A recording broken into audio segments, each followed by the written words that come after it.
Araba no tolotry ny seniho antsika rehetra izay manaraka ny fandaharana olompirenena izao. Miompana hatrany amin'ny fandrafetana ny lisitry mpifidy ny lohahevitra izay ho resantsika. Androany, omena vanana mikasika ny fanamarihana sy ny fitsirihina ny lisitry mpifidy.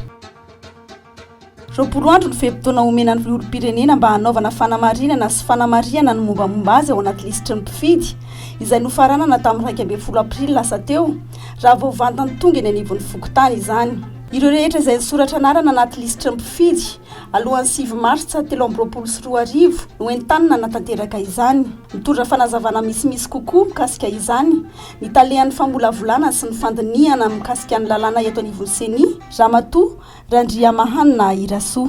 Satria efa nisy lisitra navoaka amin'izao fotoana izao nanomboka tamin'ny 12 aprily dia efa nalefa teny anivon'ny Fokontany ireny lisitra ireny.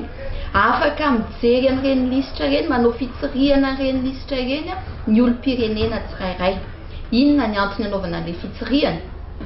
Voalohany indrindra, ijerena hoe ao ve ny anarana, ao ve ny tena, marina ve ny mombamomba ny tena rehetra ao, ary raha sanatria tsy marina na tsy ao dia manao fitarainana.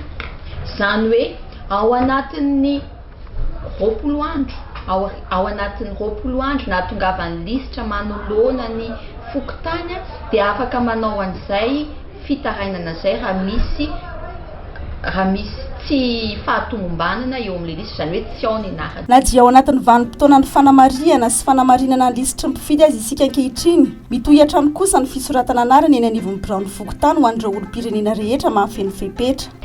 Araka ny fantatritsika moa efa nilazaina hatramin'izay hoe ny fandehanan'ireo mpanisa mpifidy mitety tokantrano dia tapitra tamin'ny 13 volana janoary. Fa eny anivon'ny Fokontany kosa dia mbola mitohy hatrany. Iny izany dia mbola mitohy hatramin'ny 13 ny volana May 2024 ny fisoratana anarana eny anivon'ny Fokontany. Mandeha makeny ny mpifidy dia misoratra anarana.